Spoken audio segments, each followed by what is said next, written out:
I prided myself on being a devoted father for securing a house for my daughter.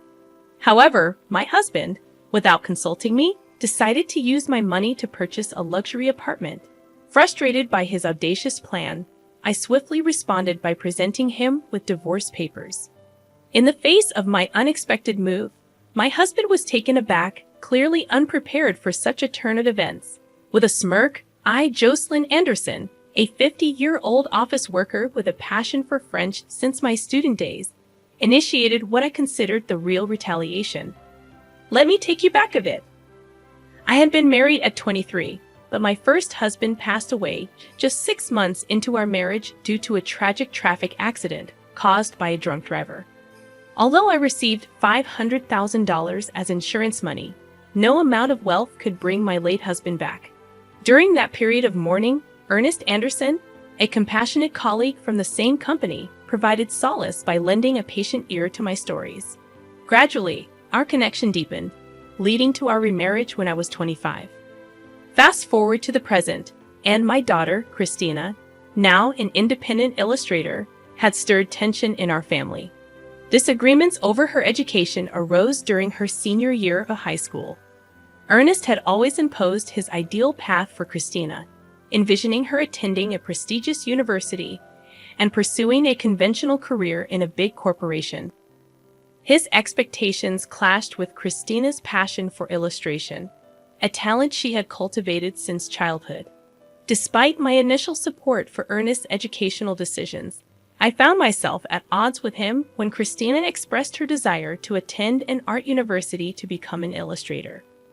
While I was open to embracing her chosen path, Ernest vehemently opposed it, insisting on a conventional trajectory that clashed with our daughter's dreams. The struggle over Christina's future had become the battleground, and the real retaliation was about to unfold. I opted not to embark on a freelance career initially, choosing instead to work for a company. Christina shared her aspirations to become an illustrator, but my husband dismissed her dreams, considering it merely a pastime with drawings. His harsh words compelled me to defend Christina's autonomy, asserting that it was her life, and she should have the opportunity to pursue her passion. This stance only fueled his anger, as he asserted that it was his daughter and that a child's role was to fulfill their parents' dreams. He adamantly believed that if Christina followed his prescribed path, she would unquestionably find happiness. I was taken aback by his biased views, hoping he would eventually understand and support our daughter's choices. Unfortunately, my optimism was misplaced, leading to a deep rift between us. Despite my financial support for Christina's education and living expenses, Ernest remained dissatisfied, continually expressing his discontent.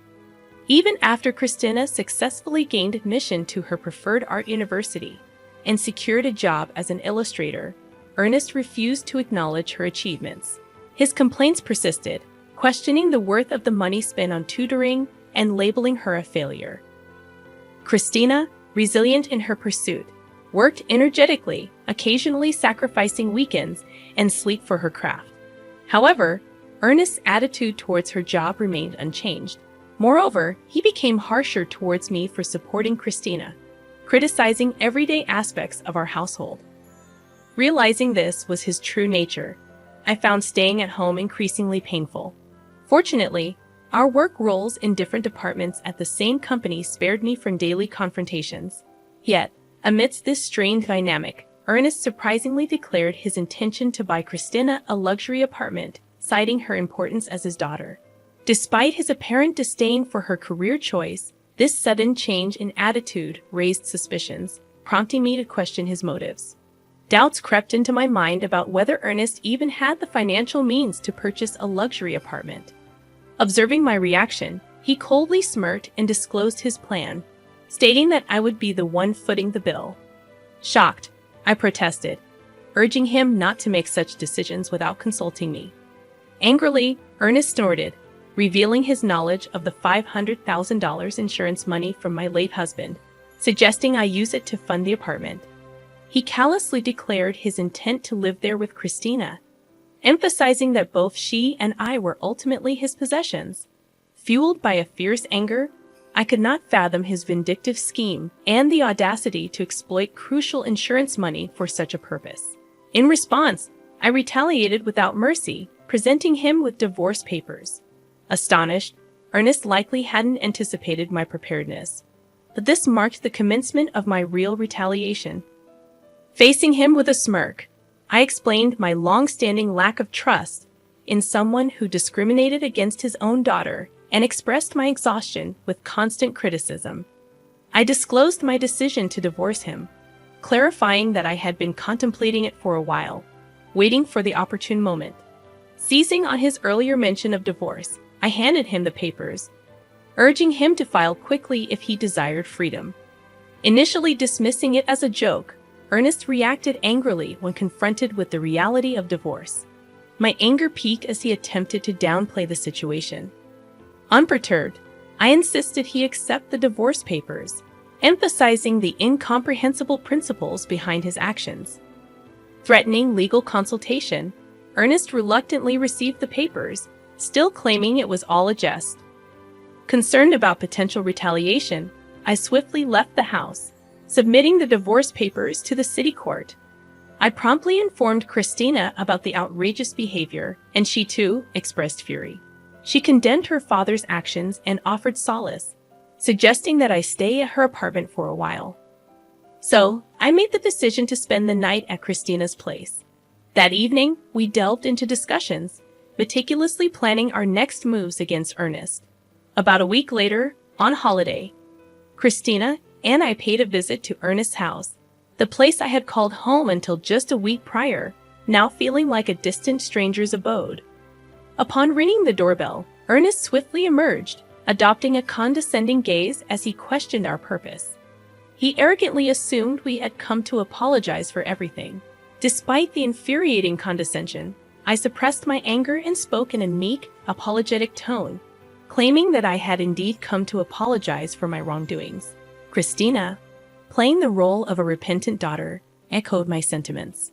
Oblivious to the theatrics, Ernest appeared genuinely pleased, believing we had come to our senses.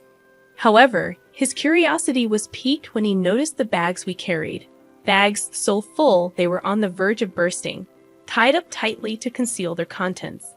From one of the bags, I extracted a bundle of actual $10,000 bills.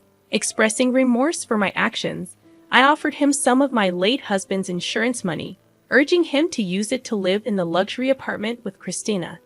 I mentioned the $500,000 total and asked him to keep it safe. Ernest's eyes gleamed at the sight of the money, and he eagerly agreed to safeguard it. He led us into the house without hesitation. Despite having left just a week earlier, the place was in disarray, with laundry and garbage scattered about.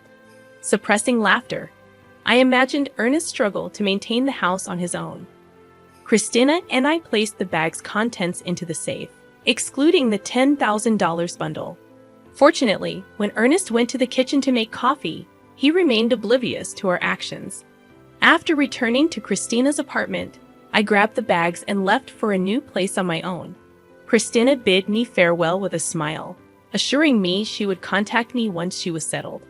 2 days later, while I was peacefully asleep in my new residence, Ernest called, inquiring about the $500,000. I chuckled heartily, realizing that he had taken longer than expected to notice. Ernest had fallen for our trap. The bags mostly contained just newspapers, cleverly arranged to create the illusion of holding $500,000. I had only prepared $110,000 from the bank to make Ernest believe my ruse. After depositing that money back into my account, it was no longer in my possession. If Ernest had probed further and asked to see inside the bags, I intended to reveal the truth, asserting that such an incredible deal couldn't possibly be genuine. However, deceived by just the $10,000, Ernest had been completely fooled. I had only prepared $110,000 from the bank to make Ernest believe me. After depositing that money back into my account, it was no longer in my possession. If Ernest had probed further and asked to see inside the bags, I intended to reveal the truth, asserting that such an incredible deal couldn't possibly be genuine. However, deceived by just the $10,000, Ernest had been completely fooled. Until now, you did terrible things to Christina and me, so I thought it was only fair to retaliate like this. If you want to resent someone, resent your past self, not me, I calmly stated. Ernest, looking troubled, began to plead, admitting his faults and asking me to return. Shocked by his selfish reasoning, I firmly rejected his proposal. I'm not an ATM or your housekeeper. You're an adult, handle it yourself. Besides, I'm in France now. This isn't just a vacation, it's an overseas transfer for work. I decided to divorce you and start a new life abroad.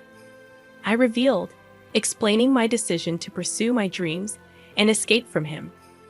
Ernest, perplexed by the news, questioned why I hadn't informed him earlier. I dismissed his query, stating that we were practically strangers now, working in different departments. Furthermore, I revealed that Christina would contact him the next day through a messaging app.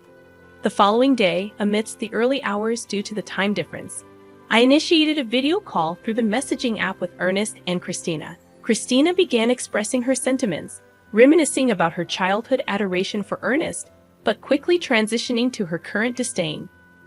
You completely dismissed my career choice. That's when I saw your true nature.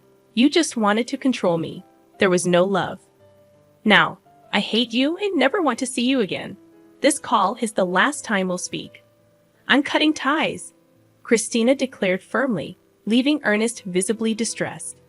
Unexpectedly calm, Ernest pleaded for her understanding, seemingly assuming Christina would always adore him. However, Christina remained resolute, urging him to reflect on his actions. She then informed him that she had moved, advising him not to attempt to locate her new address through investigators or any other means. Adding to her announcement, I informed Ernest that I had informed his workplace, relatives, and parents about the reasons for our divorce, ensuring transparency about our decision. With that, the call concluded, leaving Ernest to reflect on the consequences of his actions. After ending the video call with Christina, I mirrored her actions, ignoring Ernest's pleading apologies. His remorse no longer held any significance to me. Christina expressed a sense of relief, feeling liberated after voicing her true feelings. Executing our plan brought a semblance of satisfaction, especially witnessing the impact it had on Ernest. In the aftermath, Ernest faced consequences at various fronts. He became uncomfortable at work and eventually resigned. Disowned by relatives and parents, he had to abandon the luxury apartment purchase. His disruptive actions even led to a scene at Christina's workplace, resulting in a ban for entering. Ernest's selfish choices resulted in a cascade of losses, and he retreated into a reclusive existence at home. Attempts to contact him for work-related matters were in vain. When a colleague finally visited his house, they encountered a disheveled Ernest with a wild beard, lifeless face, and a nauseating odor emanating from his abode. His once home had transformed into a ghostly garbage dump. Observing Ernest's miserable life, I couldn't help but think that he was reaping what he sowed. Meanwhile, I found happiness in my new life abroad, overcoming cultural barriers with careful communication and relishing the use of my French skills. The decision to transfer overseas proved to be a rewarding one. Christina, thriving in her career as an illustrator, had been entrusted with significant projects. In our phone conversations, she conveyed her satisfaction, emphasizing the joy of pursuing her passion. As a parent, witnessing my daughter shine in her chosen path brought immense gratification. Despite the challenges and adversities, both Christina and I emerged from the ordeal, radiant and fulfilled in our respective lives. The journey, though tumultuous, affirmed that we had made the right choices, and the pursuit of our dreams had led to a brighter and more gratifying existence.